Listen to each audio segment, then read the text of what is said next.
What we do not need is people who want to be so perfect in their work and so safe that nothing really gets done, because that's not how the gospel was spread. The apostles went out and they preached and they taught and they converted people, and sometimes they were rejected and then they were all killed, but it worked. We're here 2,000 years later as one holy Catholic and apostolic church. Welcome back to the Exposing Catholic Show, where we expose the lives, interactions, and stories of Catholics. Our guest today is Father Damian Ference. Welcome on. Thank you. It's great to be on your show. Absolutely. So you are the vicar for evangelization in the Diocese of Cleveland. Correct. Okay. And what does that, somebody off the streets, maybe they're not even Catholic, what does that mean? Yeah, it's a very good question, because when I was made the vicar for evangelization, I didn't know what it meant. What it was. And I'll tell you a little bit about how it went down. So I've been a priest now 20 years, but it was a couple years ago I was finishing up my doctoral studies in Rome. I was studying at the Pontifical University of St. Thomas Aquinas, also known as the Angelicum. And the plan was, I thought, get this doctorate, and then I would owe the seminary about 10 more years of teaching. I already taught there for 10 years. So it was Bishop Perez, who's now Archbishop Perez in Philadelphia, who sent me to study. About, I don't know, maybe 2 years into my time, we're assigned a new bishop here, Bishop Malesic, who's my current boss, our current bishop. And I met him one time in September, and then it was January or early February where he wanted to talk. And I was in Rome, so we did a Zoom call with the bishop and the vicar general, Father Alexiak, and I was interested in what the conversation would be, because I was pretty sure I knew where my life was heading, at least for the next 10 years. And he tells me that he wants to make me his vicar for evangelization. And it was surprising because we didn't have one of those before. We had an office for evangelization. Bishop Perez made a director of missionary discipleship, and that actually closed the office for evangelization because he was just using a different term. And then I was made vicar for evangelization. So I said, what does that mean? And he said, basically, you're going to be in charge of evangelization for the diocese. So spreading the good news, right? Matthew 28, making disciples of all nations. Mm-hmm. And I said, well, what does that look like? And he said, I don't know exactly, but I hear you're good at evangelization. You write, you speak and preach and all that. And so I think you can handle it. And he obviously consulted other people, because he was new here, that I could do something like that. So I said, okay. So I had to keep that under the wraps for a while until they kind of lined everything up, and then they make a formal announcement and you get a letter. And so I received the letter, and then I told the guys in Rome who I was living with. I lived in a house. There were sometimes 50 guys there, sometimes 70 guys. At the time during COVID, it was around a little under 50. And I told the superior and the other folks that I was made vicar for evangelization. And then all the canon lawyers were like, what? And I said, yeah, vicar for evangelization. And they said, are you an Episcopal vicar? And I said, I don't know, because I didn't know. I didn't know what a vicar was. I was a parochial vicar at my first parish assignment, which basically means, it comes from the same word meaning vice, like your vice president, like second in command, like the pastor will live vicariously and act vicariously through you. So you're like his extension. Got it, yeah. So vicar for evangelization means that when I preach and teach, I am doing so with the bishop's episcopal authority. So I oversee the diocese efforts for evangelization on behalf of the bishop.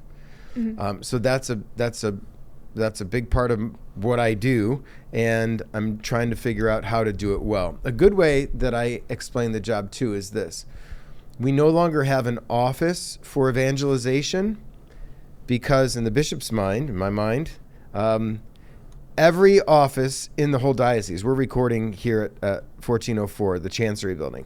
There's 207 people who work in this building.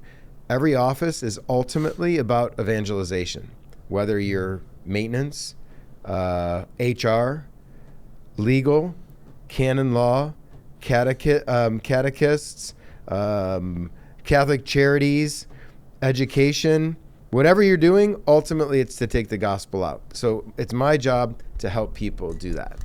So that's, I have 3 jobs in the diocese. That's one of them. That's incredible. So, yeah, I mean, that makes sense. There's everybody within the diocese should be in somewhat focusing on and helping with evangelization. So what do your efforts look like in that realm of evangelization?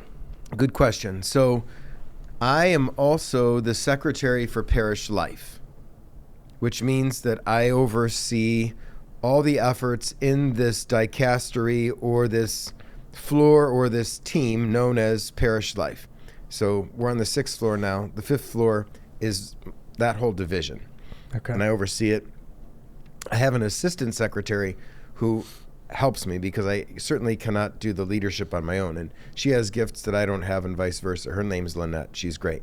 So here are the offices that we oversee. Youth ministry for the whole diocese, right? Francine and Carrie run that. Young adult ministry, marriage and family, Black Catholic ministries, Hispanic ministry, lay ecclesial ministry, missionary discipleship, protecting God's children, ecumenism, lay ecclesial ministry. Then we also have some special ministries that fall under there too, like that don't have a director per se that has an office on our floor, but for instance, Asian Catholic ministries or ministries through encourage to those with LGBT experiences. So all that falls under us. And in meeting with all those people, we're sharing the good news, whether we're putting on a youth conference, a young adult retreat. Sister Jane in Black Catholic Ministries just hosted a 3-day revival at the start of Lent that was awesome. Marriage and Families constantly doing stuff. So there's always things going on. I'm also the co-director of the Eucharistic Revival in the diocese and the Synod. So we have all sorts of efforts, and I could get into them. I mean, I don't know where to start, actually. So. Jeez. Yeah, there's a lot of stuff there. That you wouldn't even realize from like an outside perspective of how many people that are involved in it and the different ministries. Yes. Yeah. I try not to think about it because it can be overwhelming. And I think my gifts are preaching and teaching. I think I have some leadership skill, but I never in my life imagined that I would have a downtown job. Like that was not, there's some guys like, I want to work downtown. Not me. I like the seminary. I like the teaching, the preaching, the writing. So it was a surprise that I was asked to come down here. And my dad was also a construction worker. So I never thought I'd work in an office building, like have a division that I was in charge of.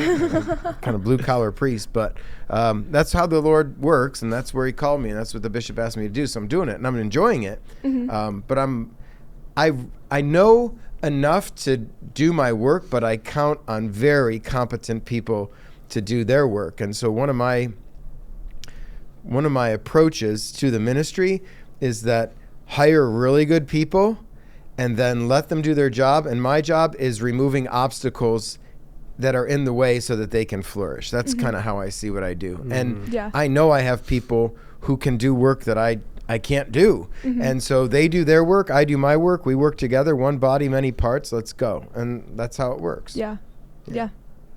I would love to work in an environment like that just lets you and trusts you to do your job and just like continue to grow, especially with evangelization in the Catholic Church. And that's how I like to work.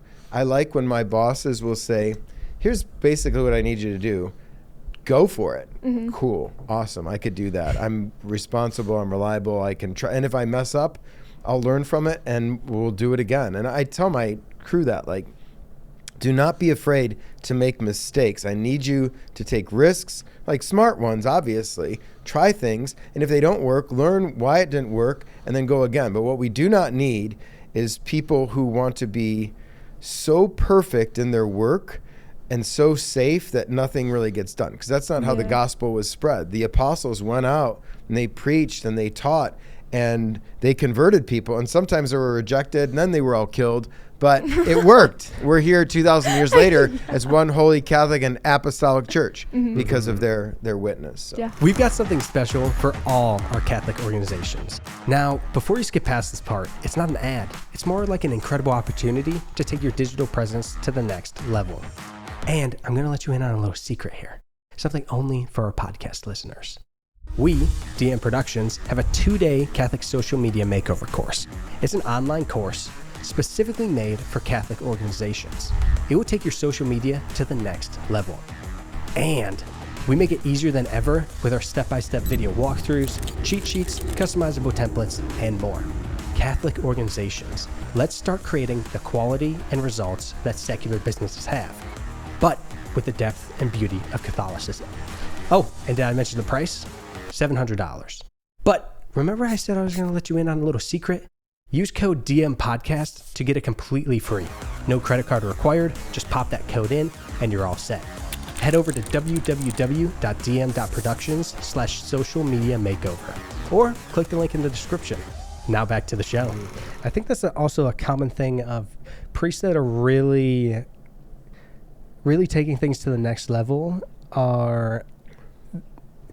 they view it a little bit differently than maybe like the traditional priest would, where they're taking these ideas and this mindset, almost like a business type of mindset, and bringing that in to their ministry to evangelize. And we talked with Father Suso, and he was talking about kind of similar where what you're saying is hiring good people and making sure that those people are able to do their thing well. And then all the rest flourishes. Like, it's no longer just the pastor that is doing everything and everything goes through him. It's a lot of a more of a structure type of thing now. Yeah, I don't think a lot about that. I don't read any books on leadership or business, so most of what I do is intuitive, but it makes sense. It's common sense. I did play a lot of sports growing up, and I've been a musician and I've played in bands, and so I know from playing team sports and playing music with other people, I can't do everything. So I do what I do well, and if I can lead, you need a vision. I was a catcher from the time I was 13 to 18. And the catcher is like the quarterback of the team, right? He's in on every play. He's making sure everyone knows what's going on, but he's not doing it. He's not pitching. He's not fielding the ball out in the infield or running and jumping over a fence in the outfield. But his job is to make sure everybody's able to do their job well. So I think that's what good leadership looks like. And I don't want to micromanage. I don't have the time or energy to do that. And I love when people have gifts that I don't have and are just killing it. I love it. Like a good example, I was talking about this the other day with a friend. I don't have great gifts, as you could probably tell, for listening for long periods of time to people. I'm not a counselor. I'm not a great spiritual director. I can obviously hear confessions. I think I'm decent at that. But I have priest friends who are awesome at that. So if someone says, I really need to come in and talk and just have someone to listen to me and walk with me, I'm like, I got the great priest for you. It's not me though. But if you need me to come in and teach or preach or kind of help you get out of a bind, I can do that. So figuring out what you're good at and then doing that and letting other people who are good at what they're good at doing to do that. That's how it works. And it takes a lot of pressure off you. And you don't have to do everything. Right. Who would want to, right? With your hands in so many different ministries, and you see a lot of what's going on within the evangelization sphere. Yeah. What can people that are, they're kind of like just your average Sunday churchgoer, what can they do to evangelize? Yeah. That's a great question. So I think first start by answering the question, have I been evangelized? Do I know Jesus Christ, the second person of the Trinity, and what is my relationship like with him? And how has that affected my life and changed it? Because if you don't have your own story to tell, if your life is no different because of your practice in the faith, why would anyone want to listen to you or be like you or do what you do? So the apostles were the ones who encountered the Lord and were transformed by his love and then sent out. And not just the 12 apostles, but think of like disciples like Mary Magdalene and Martha and Mary. How do we know their stories? I'm sure they were telling the evangelists about them, and then they were able to document them. And you talk to any saint who will say, this was my life before I met Jesus. This was my life after. This is what happened to me. And now I'm sharing that with you. So there is an aspect of evangelization that is highly personal.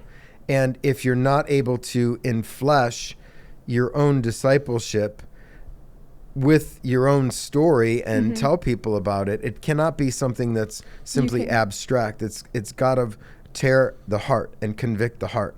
So what's your story? I would start by asking that. Why does the Catholic Church, why do the sacraments, why does Jesus, why does the scripture matter to you?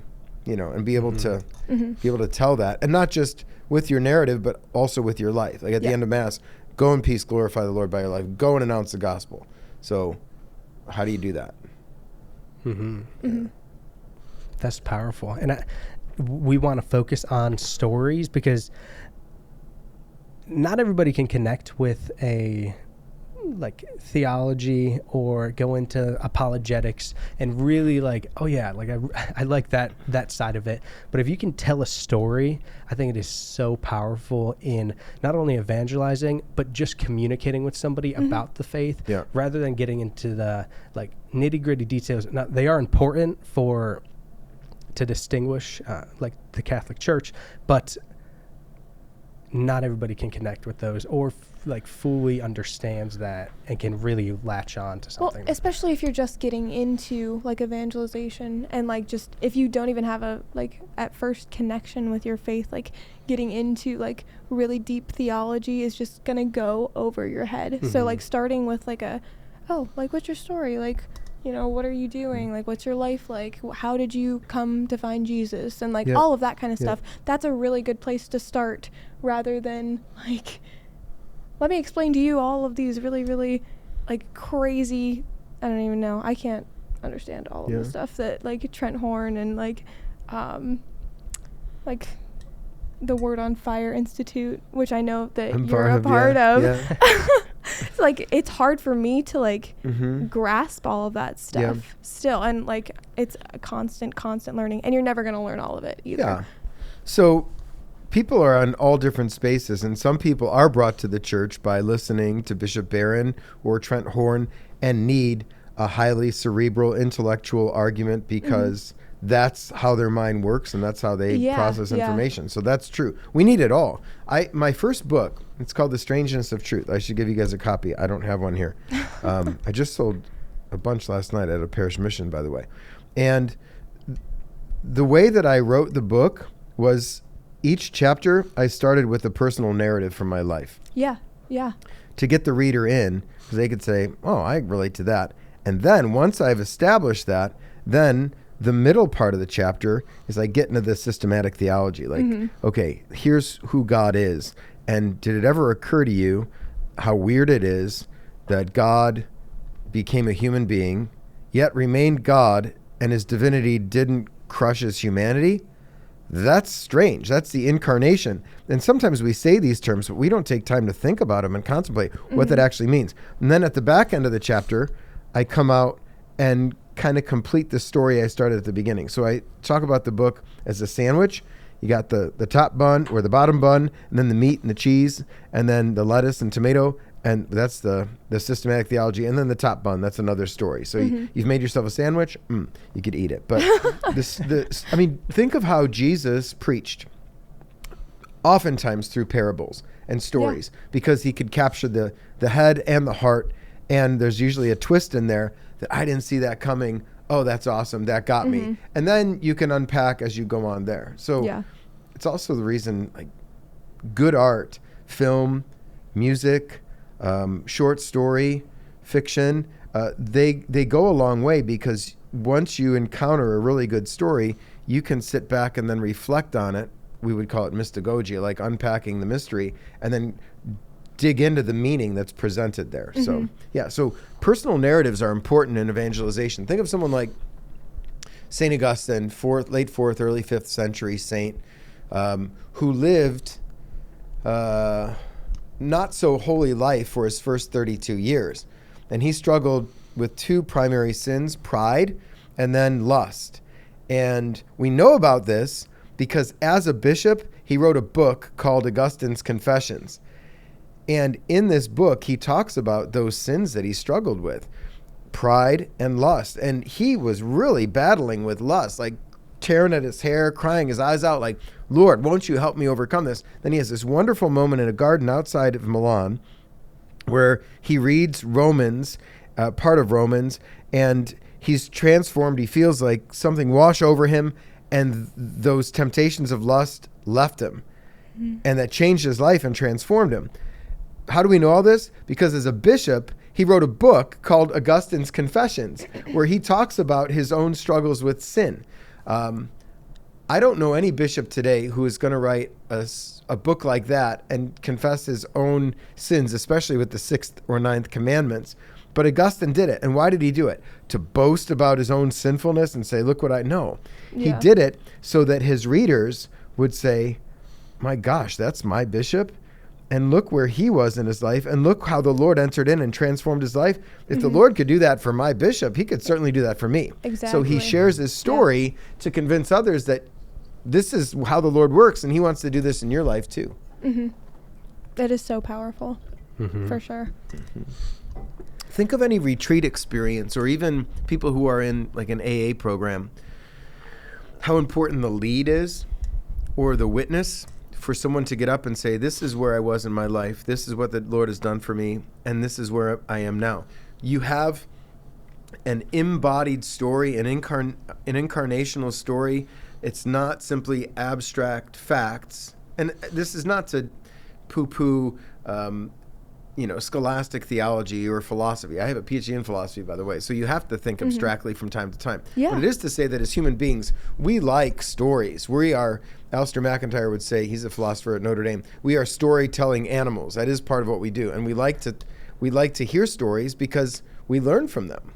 Right? Even think of like the kind of stories you read to your kids when they're young. It's important. Yeah. Definitely. Absolutely. Now, we have moved from Christendom to Apostolic Mission, and I want to touch on the importance of going and doing evangelization, going and being that person that evangelizes in the time now. Yeah. So it's not just about the person realizing this, and there's a book, it's put out by the University of St. Mary. I think Monsignor Shea was one of the primary writers, but he wrote it with a group. And someone said, the bishop told me he just has another book out. It's green, not red. But anyway, it's called the first one, is it From Christendom to Apostolic Age? Is that the name of the book, I think? Anyway, the idea is this, that since like 313, when Christianity became legal and pretty much became the religion and the movement and the culture of Europe, even if you were not practicing your faith, you were guided by the culture, which was primarily formed by Christian principles and Christianity and the gospel, what we would call Christendom, right? But over the last, I could argue 200 years, but especially within the last 40 or 50, what was once presumed everybody shared in common, a vision of reality that there is a God who created, we once had communion with him, we fell, we experienced this thing called original sin, we need to be saved from that, and then enter back into relationship with God so one day we can see him again in heaven with all the angels and saints and all who believe. Like, that whole worldview and story is dead as a culture. Like, our culture, or at least it's running on fumes. You cannot presume that people know the basics of that story anymore. Yeah. And even those who may come to church out of obligation may not know that story. Maybe they're going because this is the good thing to do, although fewer and fewer people are coming to church for that reason.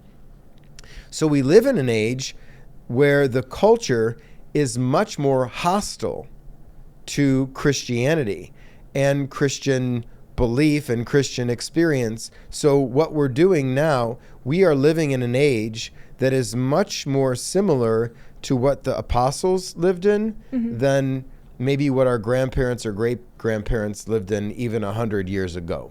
Yeah. So that we could trust that, oh, well, the church believes, and all Christian denominations actually, if you go back to 1931, that sex is for marriage, and that's the appropriate place for it. And outside of marriage, that's not good for individuals, nor is it good for the culture. How many people think that anymore is the case? Very few. Even in other Christian denominations, they kind of, the cows are out of the barn there. It's like, what happened? So to be a Catholic is weird, and it's strange, and it is countercultural in a way that it wasn't countercultural even 50 years ago. So if you're going to be a Catholic Christian, you are going to look odd, you are going to look strange. That's not a bad thing, and it's not weird in a bad way. It's weird in a good way. Like, why is she living like that? Why is he living like that? Why are they living like that? And there can be something very appealing to it. So the nice thing about it is that because it's countercultural, it is very attractive. I mean, I even think of, I just read an article half hour ago, maybe 40 minutes ago now, about how our culture is working to keep us addicted to reels, short, like little TikTok videos and all this, to make us dumb and to make us addicts. So we're actually not taking time to watch a long film or to enter into a long discussion so that we can just get quick dopamine hits. So one of the things that church can offer would be a long form interview or beautiful art or architecture or a liturgy where you turn off your phone and you enter in, or a silent retreat, things that are countercultural, right? That offer us peace, satisfaction, meaning that the culture can't possibly offer, because we're all high on the dopamine hits of TikTok. I'm not on TikTok, but even X, like Twitter now, it's so many stupid short videos. I'm like, yeah, that's funny. So that's like, but what's happening? What's happening? And I like reading books, so it can happen to all of us. Yeah, I want to talk about the social media because you are a priest that's on social media. I am. And I kind of follow your stuff. I look at your stories that you post, and I think it's very interesting to be able to dive into like the humanity of the priest, because most don't have social media. And so being able to like, he's going out to go watch the sunset, go to a Cavs game, go to whatever. And I think it's very interesting and a cool way of being able to kind of tag along with you. Yeah. That would attract people. So what are your thoughts on social media evangelization? No, that's good. Thank you for asking that. It's a good question. So when I first got on social media, and I remember when Facebook came out, I was a parish priest. At first it was just for college students, I think, when it came out in 2005 or something, and then everybody got on it. And I am a little bit of a countercultural warrior, so I was like, I'm not going to get on that. I don't want to be on Facebook. And then I remember Twitter coming out. I remember asking my friend Rich McCarthy, what is this even? I hear about it, but I didn't want to be on that. And then I started to consider, well, where are the people? And Bishop Barron's really good at being on social media, and he's one of the best at getting the gospel out through it. But I thought, well, I'm not Bishop Barron, and I'm not whoever else is out there, so I'll just kind of do this the way that I think I could do it best, so it looks a little different than what other people do. And the reason I got on social media initially was because I was I was interested in an artist named, well, her moniker is Cat Power. Her real name is Shawn Marshall. She's from Georgia, and you would probably know her from, she sang in a song on one of the Super Bowl commercials recently, and a couple years ago she sang a song on an Apple commercial, Have Yourself a Merry Little Christmas. She's an indie artist, so you probably wouldn't know her unless you're like a cool hipster who likes independent music. Anyway, she came out with a new album maybe in 2012, and it was called Sun. And I was reviewing albums for Word on Fire, like reviewing music. That was part of what I did back in the day. I should still do that, but I don't have the time. Anyway, so I was doing my research on her. So I would go get magazine articles, read Rolling Stone, spin, like what's her story, and figure out how to best interpret this album. Then I would listen to the album, have my liner notes and take notes. And when I was researching her, it turned out that she was very active on Instagram and on Twitter. And so I was looking at her account on Twitter and seeing what she was going to say.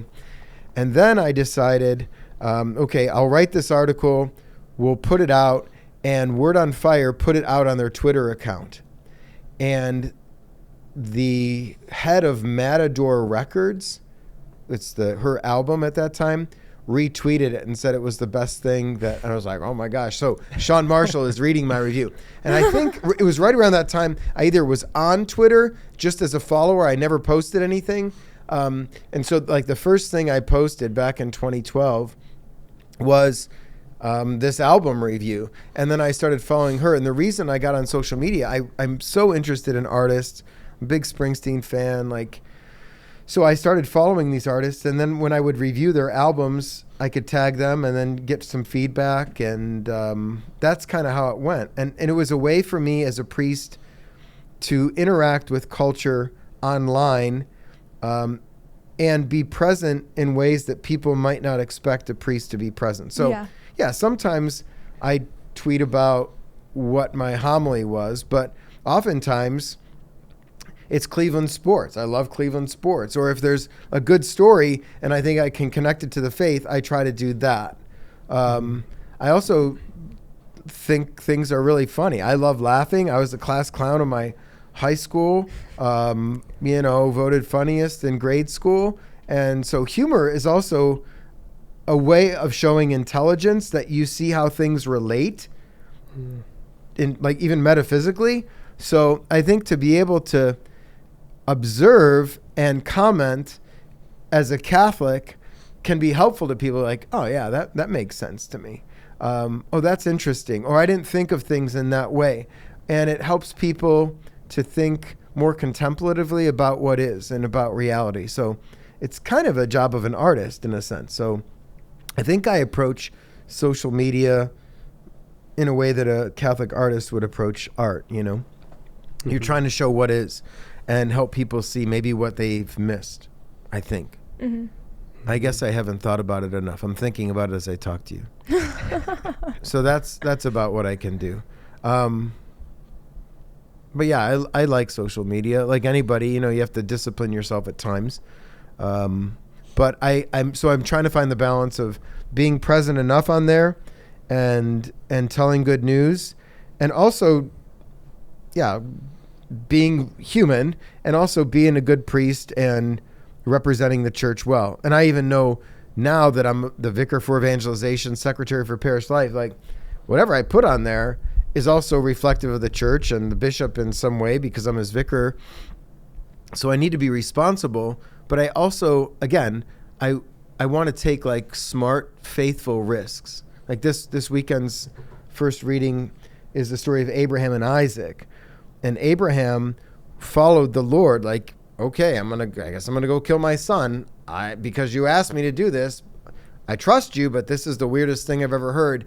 He does it, and then at the end of the day, the Lord doesn't want his son anyway. All he wanted was his heart, and he gives that to them. So I guess in that same way, like that's how I approach life. Like, all right, Lord, I'll go on Twitter, I'll go on Instagram, I'll share if I go to a concert. I thought this was funny, or if I was with my friends, maybe I could share that sort of thing, because I want people to know that priests have friends too, So anyway, that's it. Is it a very like contemplative thing before you post of like, oh, I don't know if I'm going to do this, or is it just like it just happens? I'll tell you, this morning, here's a good example. I was praying morning prayer, And I knew I was going to be in the front of the Blessed Sacrament here later, so I just prayed in my prayer chair in my room. A lot of times I use the chapel within the cathedral rectory, but this morning, because of the schedule, I didn't do that. So I was praying my office of readings, and then I was praying morning prayer. And I'm getting to the end of the petitions. I don't know if you know how morning prayer is set up. You have an introductory, right? And then you have 3 psalms, a reading, response. Then you have the canticle of Zechariah. And then you have petitions. At the end of petitions, Our Father, closing prayer. Okay, so there's these last 2 petitions. And I'm praying them. And this is what they say. Free us from all negligence and sloth. And then the response is, and give us joy in your gifts of grace. And then the last petition, deliver us from evil. And then the response is, and from slavery to the senses, which blinds us to goodness. Now, we only pray these 2 petitions once a year on this day during Lent, right? During the 2nd week of Lent or whatever the heck we're in now. So I thought those are really good. And I thought about them and I looked at them and kind of meditated on these petitions that the church gives us in her morning prayer. And I thought that's pretty nice. So I went on my social media and this is what I posted. The last 2 petitions from morning prayer, right? Mm-hmm. And then the next post is with some music, because I like music. Free us from all negligence, and I just post that on there. And then the next one, negligence and sloth, slavery to the senses, and then it's got Kermit drinking his tea. Like, uh-oh.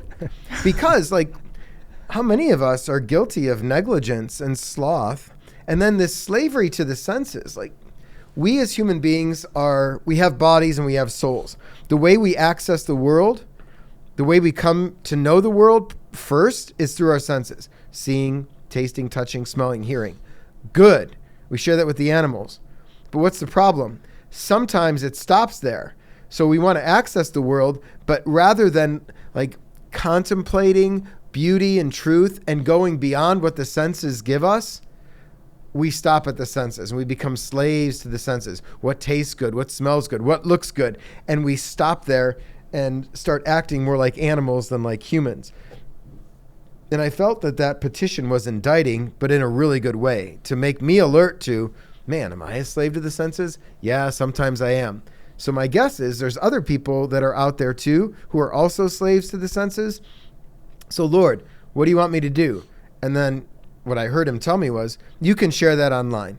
So I said, okay. So I'll make 3 slides. 1, the petitions for morning prayer. 2, I actually took a screenshot of the petitions with a little bit of contemplative music. 3, highlighting 2 things that stuck out to me in there with Kermit the Frog drinking tea, because I think that's one of the most hilarious gifts of all time. And then I just let it be. And so the responses have been like, yeah, slave to the senses. That one got me. And then people are responding in that way. So that's nice. Mm-hmm. And then who knows? Maybe the next thing I share today will be surprise, surprise, or some weird old like gift that like, why did he put that? This priest should only be talking about this. No, because part of life is you see some things that are funny, or one of my favorite artists comes out with a new song and I share a little bit of thing there. So I'm trying to help people see the world as Catholics see the world. So that's what I'm trying to do, and which is as it really is, because Catholics at our best, we have really good vision. We should anyway. Yeah, and I love that about what you post is that it's not just like straight Catholic things. You're posting about Taylor Swift and Travis Kelce, who's from Cleveland. That's a big part of the reason I do that. Mm-hmm. Yeah. And then also like you've talked about the Barbie movie and those different things. I think is very interesting to have a Catholic view on. Yeah, certainly. Look, anything that people in the culture are interested in, they're interested in it for a reason. Mm-hmm. And when the church has something to say about those things, especially when that voice is not all condemning, that's really good. This is one of the first things that attracted me to Bishop Barron. I remember being in the seminary. It was around year 2000. I think it was a year or 2 out from ordination. He's 2001. And I read an article about him called Priest as Bearer of the Mystery. And in this article, he wrote about Hans Urs von Balthasar, who I love as a theologian. He wrote about Bob Dylan, who's great, one of the greatest American singer-songwriters. And he wrote about Flannery O'Connor, who's my favorite author. So I love von Balthasar. I love Dylan. I love O'Connor. I also love Springsteen. And I thought, this guy is doing the kind of things that I like doing. Is everything that Bob Dylan writes great? No, but a lot of it is. And even in the culture, he was reviewing movies. He reviewed Fargo. He reviewed The Departed. Both are rated R. Ooh. Well, yeah, guess what? People go to rated R movies. And when a priest was going and saying, here is a great insight to this particular movie that a bunch of people are seeing. Yeah. Is the language a problem sometimes, or is nudity a problem sometimes? Yes. However, there are some redemptive things that are going on in there, and I want to highlight them. So when I used to review albums for Word on Fire, like I reviewed Taylor Swift's 1989, and people hated me for it, and other people really liked it. And I also reviewed Reputation, and I reviewed Lover. And what I always try to do is, what's good in here? Because there's always some good. I mean, anything that exists, because it exists, is good by the fact that it exists. That's Thomas Aquinas 101. But are there problems with things? There certainly are. Can you name them? I can. But I can also name what's good, or a lot of times the desire for what's good. I'll give you an example. Yeah. 2012, maybe 2013. When did Bangers come out by Miley Cyrus? I don't know. But I do know this because I reviewed the album. The first song on the album is called Adore. And it's a really beautiful love song. Oh, yeah. I love that song. And in it, Miley says, the grammar is incorrect, but she says, you and me were meant to be in holy matrimony. God knew exactly what he was doing when he brought me to you. Like, what? That's Miley? Yes. So she uses spousal imagery that God knew we were meant to be in holy matrimony. We were supposed to be in holy matrimony, not just we're getting married. Holy matrimony. That's Miley Cyrus. Okay?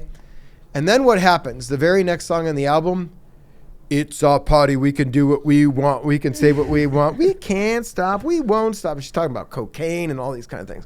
Okay, so it went bad. It went south. But from the beginning, look. So this is how I teach it. Like you read Genesis 2.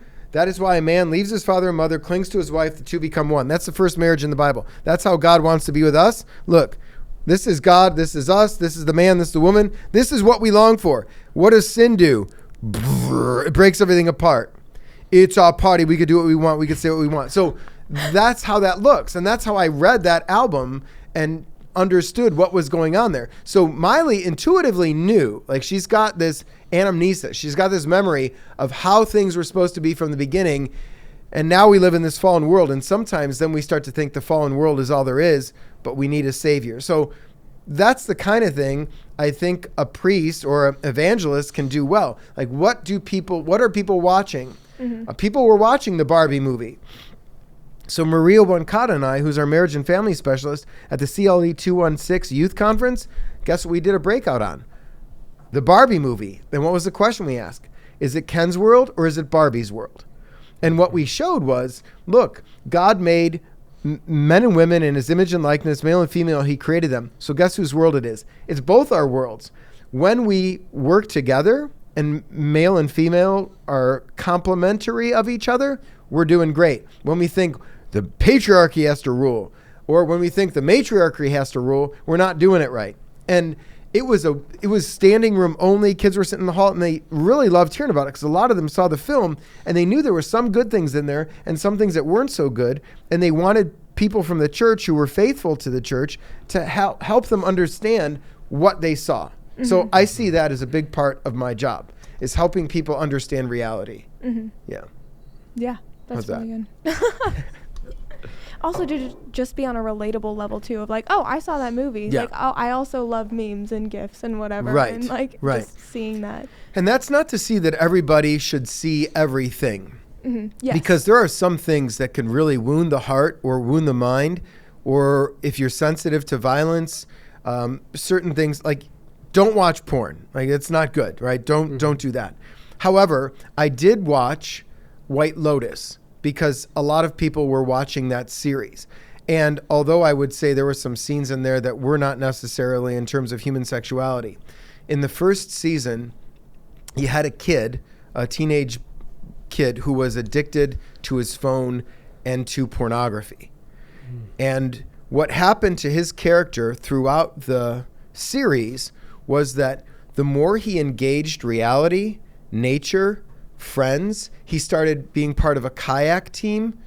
At like early on in the series, if he didn't have his phone with him, he would be crushed. By the end, he doesn't need the phone anymore, and he's experienced healing. And I thought that was an excellent part of that whole series. Would I recommend it to most people? Probably not.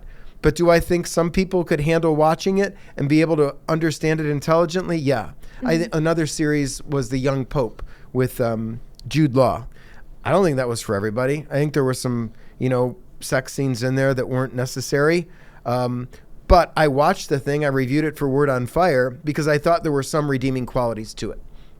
And in many ways, life can be rated R, And so not that everybody has to live there, but as a priest, I need to know what's going on. And I mean, I'm a confessor and I live in a fallen world as a priest who's trying to rescue people from it and lift them up out of it. So yeah, it does take prudence. And I'm not saying that everybody is called to do the exact kind of work that I do, but I know that I am, and I have to be careful with that too, because if I don't stay grounded in Christ, in the truth, in my prayer life, then what happens? You get swallowed up by the culture.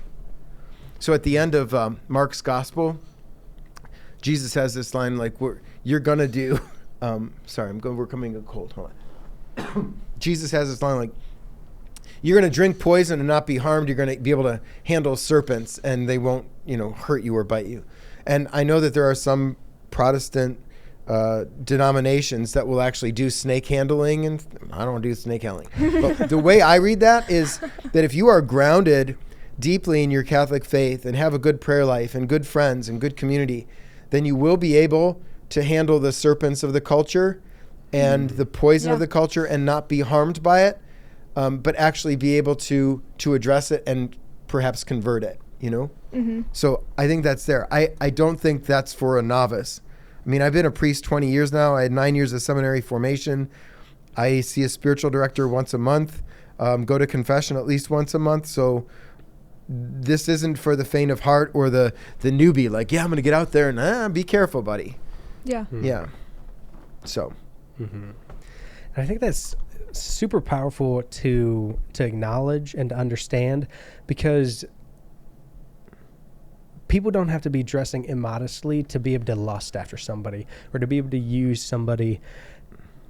It comes from within the heart. Right. And so you can watch those things. You can listen to things that may have those negative and maybe inappropriate things in there and not be lusting after that person. Right. Yeah.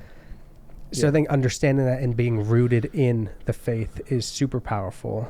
And I know that's a huge part of my story was getting rid of secular music and only focusing on Christian music, which can be, it is at the start. And when you're first looking for them, it's rough. It's a rough go. Yeah. But then you find some like needle in the haystack artists that are really good. And I love rap and just like the lyrics and how they flow and the beats. And so finding the trap artists or the rap artists that are Christian can be difficult, but there are some really, really good stuff out there. So it's funny you mentioned that. And the reason I'm smirking is because I was just thinking back yesterday, and I must have seen something somewhere where there was a movement where you get rid of all your secular music and only listen to Christian music. And I remember being in high school and some of the folks in campus ministry were going that route, and that just did not resonate with me. And the reason was because, and I think it was because my parents were older. My dad was 51 when I was born. So he fought in World War II. He liked polka music and old time like swing bands, right? And my mom she was a little younger than him, but she liked Placido Domingo and John Denver, and music that, like, maybe Simon and Garfunkel I kind of liked, but it was like, come on, I loved rock and roll. And so a big part of my life was anytime I was listening to music, I would have to somehow think about it in a way where I could convince my parents that there was some good here from an early age, whether that was Bruce Springsteen. I remember telling my dad that Bruce was raised Catholic and he was pro-union because my dad was in the elevator and oh, that's good, son. I'm like, okay, good. I got that one by him. And he didn't have long hair, and that helped with him too. But researching the band Poison, who wrote a song "Talk Dirty to Me," and they dressed in drag, not drag, but there was like glam rock. And I told my dad that Bret Michaels was a Byzantine Catholic and his real last name was Sychar. So I was doing intense research on all my bands at a very young age, and I was trying to constantly find good in their work. Even with Guns N' Roses, Axl Rose was in the choir when he was being raised in Lafayette, Indiana. His parents got divorced at a young age, which probably explains some of the struggles in his life. So I knew all these stories. And I also liked the fact that in secular music, I was hearing the cry of the human heart. Like, I tell my seminarians this. You listen to any song about wanting to rock and roll all night, party every day. You don't want this to stop. You like Whitney Houston's I want to dance with somebody. I want to feel the heat with somebody, with somebody who loves me. Like, these songs are addressing what we really long for.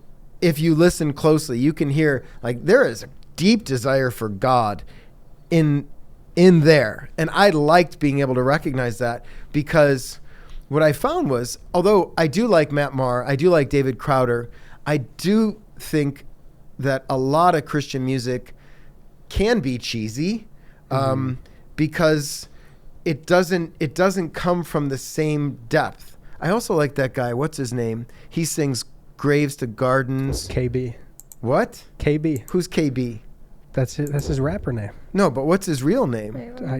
Kevin. No, it's not KB. It's Oh wait, Lecrae? Is that Lecrae? Nope. Hold on, I'll get it. He also sings. I know it's in my It's Maverick City Music. He's got Brandon Lake. Brandon Lake. We're going Brandon to his Lake. concert. Yeah. Oh, you are? Yeah. When? I'll go with you. Cleveland. When? Actually, I think it's like. Hold up. I love going to concerts. That was a surprise Christmas. It was supposed to be a Valentine's Day when present, and then his present didn't come in, so it was like Christmas present. Anyways, the surprise got ruined altogether. Am I ruining this by telling you I don't like Christian music as much as I like secular music? No, I think it would be a fruit of the conversation, because April 19th, in case you want to know. What am I doing that day? Come to the concert. Where? It's at the Wolstein Center. Oh, really? Yeah, for real. What is that day? Let's see. That's a Friday. That's my day off. I'll have to buy a ticket. I'll be like praising the Lamb. I saw Matt Maher when he came recently. But how do we get on this? Oh, we were talking about, so you're getting rid of all your secular music. I can't do it. I can't do it. I can't do it. Well, I think from your perspective, you can see the desire in those things, but from like not idolizing a lot of people's experience with it, it's just playing on repeat in their head. So then they start to desire those things. I also understand this, that if you are going through conversion, you need to get as far away from what you were once part of, because you just can't handle it. You go back into that. So if I don't listen to death metal, but I used to listen to that. So I have to get as far away from that as possible. And then maybe eventually I can kind of get back. But I was at this extreme, so I got to get here before I can swing back and find like the happy medium, the golden mean. That makes perfect sense to me. Yeah. But and there are certain songs, like for instance, I do not listen to Coma by Guns N' Roses because it's just such a dark song. I think there's something going on demonic in that song. I don't like it. I don't listen to it. The same is true with Sympathy for the Devil by the Rolling Stones, because even when they play that live, there have been fights. Like Hell's Angels murdered people to that. I don't like that song. Do I think aesthetically it's good and it has a nice beat? Yeah. And can I sing all the words for you? I can. But I don't want to listen to that song. But I will listen to Honky Tonk Woman because I like Honky Tonk Woman. I just watched like Sheryl Crow and Emmylou Harris sing it the other day. I like covers and all that. So yeah, there's certain things I just can't. That's not good for me to listen to that. Even if other people can, fine. Anyway, but I like music. I like good music. It's just like I like good fiction. Flannery O'Connor would say something like, in order to make good art, you need to be an artist.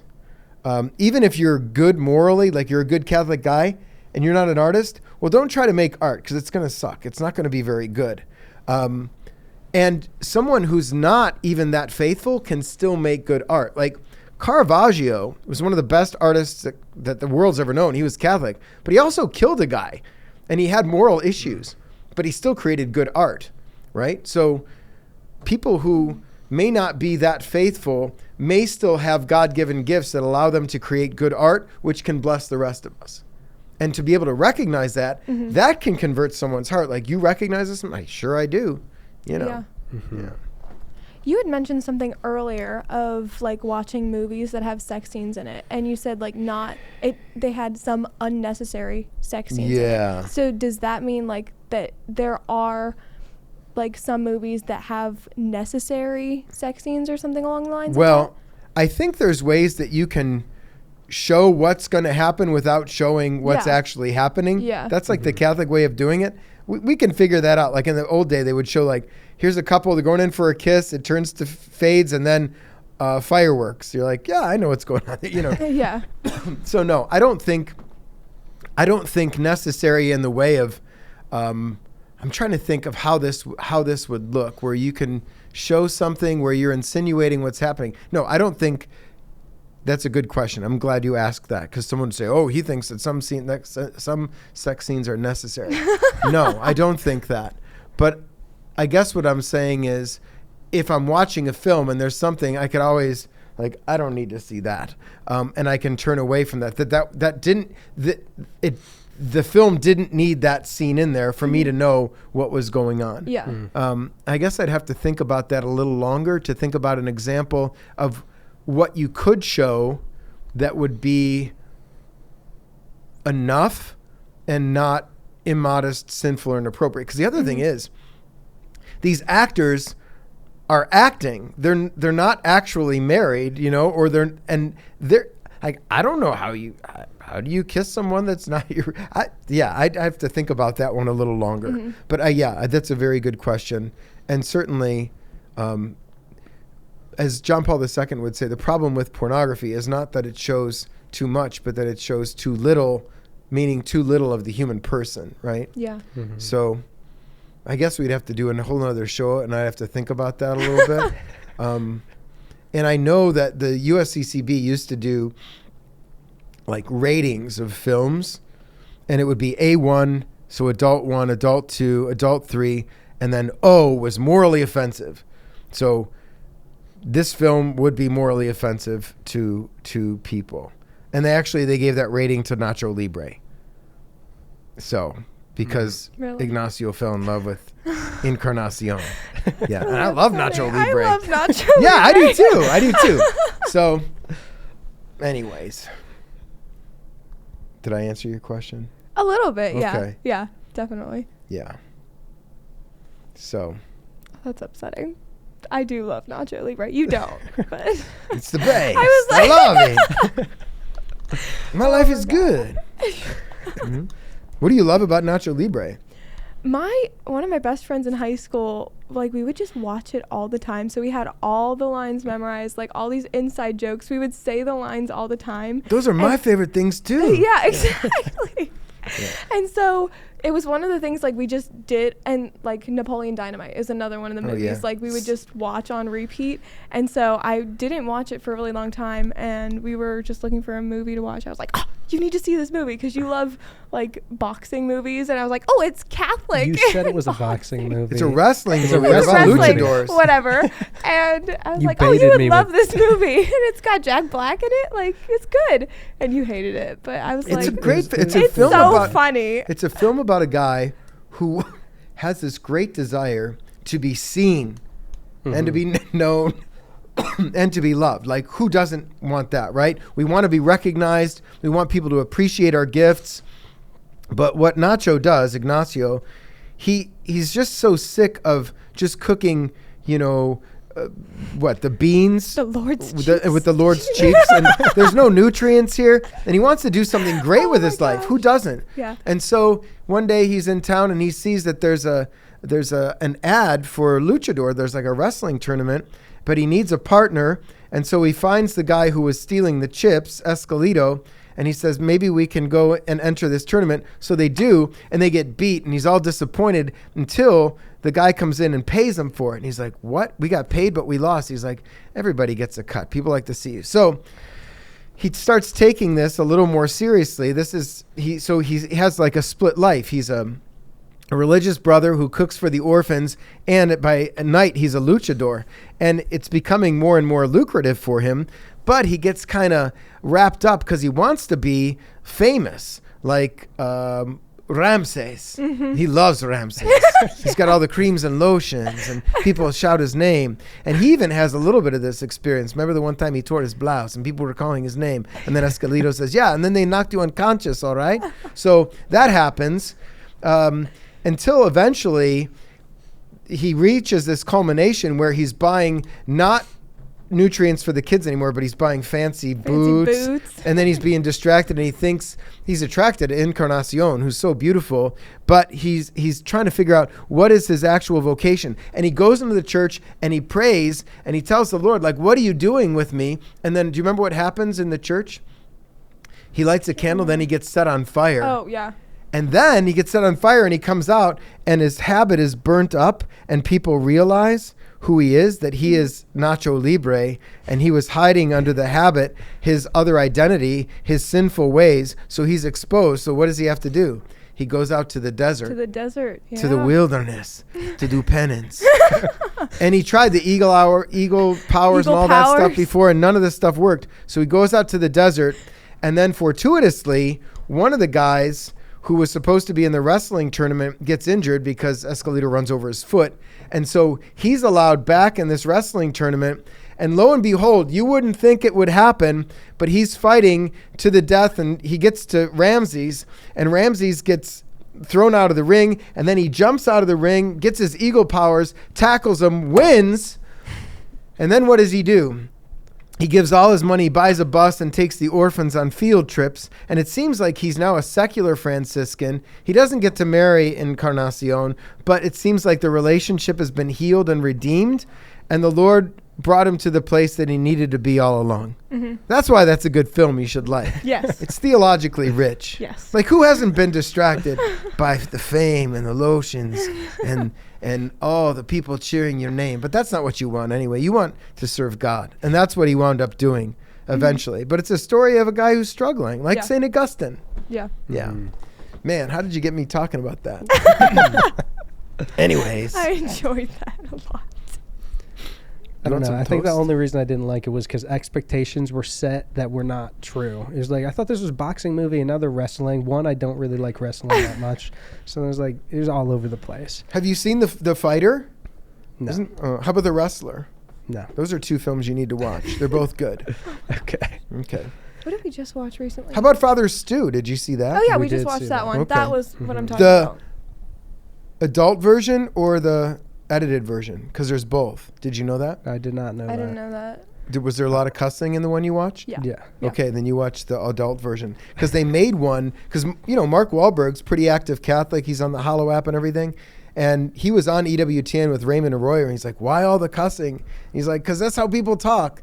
But that's not how Catholics talk. So they made a version with bonkers. Gee willikers. What is your opinion on like swearing and stuff like that? Is that necessary in some regards as well?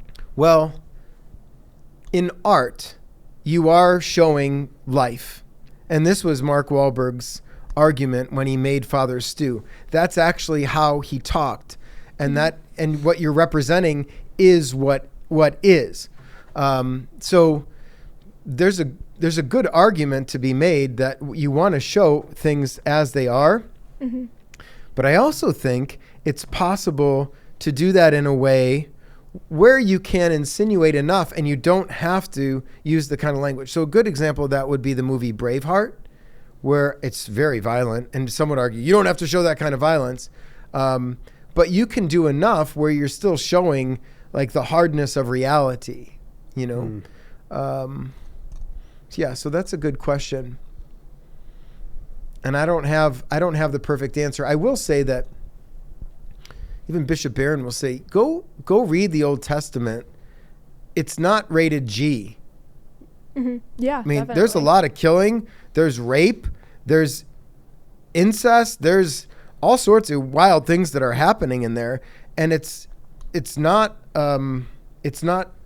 for children. It is meant to be read by adults. It's not to say that it's pornographic in any way, but there are scenes for adults to understand that it's presenting life in its fallenness, you know. And it's not taking it out of context of like, well, this happened in the Bible, so like it's fine if you do that, because some people will say that. Right. It's not saying that these are the things that you should imitate or you should do things in this way. Actually, the good art, like Flannery O'Connor, I just wrote a book on her too. So if you want to read that, you can. And she was a Catholic artist who this is a controversy actually right now, because what's his name? The guy who was in Dead Poets Society, his daughter's Maya Hawke, who plays Robin. Ethan Hawke. She's Robin from Stranger Things. You watch Stranger Things? No, I've never watched that. Well, Ethan Hawke and his daughter just created a film called The Wildcat, and it's about Flannery O'Connor. And there's a controversy in there because there's some sex scenes in there. The problem is, as far as everyone knows, Flannery O'Connor never had sex. She died a virgin. She was never married. She's a good Catholic woman. And in her stories, there's no sex scenes. So how in the world do you get a sex scene in there? I don't know. I haven't seen the film yet. I'll have to see it and be the judge of it. Was it something that someone imagined? I don't know. But O'Connor was really good in insinuating things, and I argue she was smart. So she would have some references in there to human sexuality without being grotesque, over the top, or lewd or explicit. And I think that's the way that a Catholic artist can operate. Does that make sense? Yeah. Yeah. You've got 2 books. What are the titles of both of them, and where can people find them? Yes. So one is called The Strangeness of Truth. That was published by Pauline Books and Media in 2019. You can get it on Amazon. You can get it at your Pauline Books and Media store. You can actually get it at Walmart or Barnes & Noble too, online. I found that out recently, and I was surprised that Walmart.com or whatever is selling my book. That book's not written for the devout Catholic, but for the devout Catholic's friend or family member who isn't so devout. So you got someone who's been away from the church. The one with the sandwich? Yes. And the cover of it looks like a 1980s sci-fi novel. And it's actually intentionally weathered. So there was a problem when the cover. When the book came out, people were going to the bookstore. This happened, I know, at the bookstore in Chagrin Falls, what's it called? Fireside Books, and in Learned Owl down in Hudson, because they were both carrying it. People would come in and say, I don't want a used copy, I want a new copy. Like, no, this is how the book cover is supposed to look like an old book. So yeah, it's a easier read. It's fun. If you want to do a parish book study or a good book for Lent, or get a book for someone you love who's not into the faith anymore. I actually wrote it for people like that. Not the devout Catholic, but for the friend or family member of the devout Catholic who's not so devout. And then the second book is called Understanding the Hillbilly Thomist. That was Flannery O'Connor once referred to herself as a hillbilly Thomist, meaning she likes St. Thomas Aquinas. That's what a Thomist is.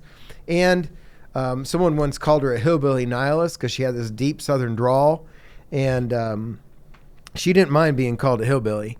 Just means someone who's unsophisticated, and she kind of liked that. But not a hillbilly nihilist, a hillbilly Thomist. And that book, I take you through Flannery O'Connor and help you understand what she was trying to do in her art so that you can better understand her fiction. So there's an intro chapter, then a chapter on her metaphysics, her view of reality, chapter on her epistemology, how we come to know the world, what that means, and then a chapter on her ethics, where I cover like friendship, morality, virtue. And then at the end of each chapter, I unpack one of her short stories and help you see how that philosophy that she stands on helps make sense of her fiction. So that one, if you really like reading and you like short stories and like Flannery O'Connor, you'll love it. If you're not really into reading, then that book's probably not going to be your friend. But you could still buy it and give it to someone who does like reading. Mm-hmm. It's got a great cover. And those are all at the same places, Amazon, Walmart. Yeah. And you could buy, well, Word on Fire published that one, so you could get it on Word on Fire if you want to. Yeah. Cool. We'll make sure to link it. Actually, Henninger's is a local it's a book and religious goods store here in Cleveland. They're right in an industrial parkway across from Mally's on Brook Park Road, if you're from the area. And they have it right on their shelf there. So if you're like a hipster and you want to go meet people in person and buy books at bookstores, you could go there. They carry both. Mm-hmm.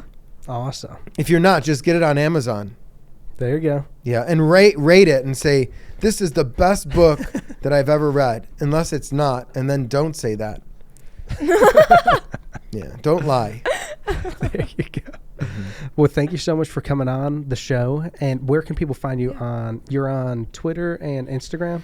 Yes, Twitter, now X, and Instagram at FRFERENCE, at Father Ference. So that's where you can find me. You can laugh at the jokes I make because they're very funny. And you can comment with emojis, frogs, drinking tea, all that. Mm-hmm. Awesome. Well, thank you for having me. This was fun. Wow, we talked a lot. That was good. I hope I didn't talk too much. No, it was great. You get me going, I get going, especially on Nacho Libre and secular music. There you go. I'll come back with a better answer about, I'm sure the USCCB has an answer about nudity. See, there's another thing. Like, there's a difference between nudity and like sex scenes. Yes. And the human form is beautiful. And like, go to the Vatican Museum or go to Italy and go check out statues, and there's naked people all over the place. But it's not like, whoa, that's porn, I'm getting turned on. No, that's like the beautiful form. There's Adam and Eve. There's, you're looking around, or even like Bernini when he's doing some of the Greek gods and goddesses. There's some, the human form is beautiful. Mm-hmm. We live in such a pornified culture that we're not even able to see the human form in the way that it's supposed to be seen. And that's not like I'm saying we need nudes all over the place, but if we can't appreciate the human form, then that's not the problem with the human form. That's the problem with our vision. Yes. Right? Mm-hmm. Yeah. So the Catholic vision needs to be formed in such a way. But there's also something to be said about modesty and protecting the eyes and all that. So we'll do. Have me back on, maybe with someone from TOBCLE, and we could talk about all this later on when I've thought about it more. I have thoughts, but they're just not developed yet. Got it. Okay, sorry to interject, but we needed clarification. No, got it. Yeah, part 2. And shout out to the diocese for letting us film in the podcast studio. Yeah. Ooh, the Oh, yeah. podcast If they want to listen to your podcast, where do they Oh, find yeah. So our podcast, Mike Hayes and I do it. Mike's the head of Young Adult Ministry. It's called Question of Faith. It's 20 to 25 minutes long. We drop a new episode every Tuesday. So listen in. Absolutely. Thank you. You're welcome.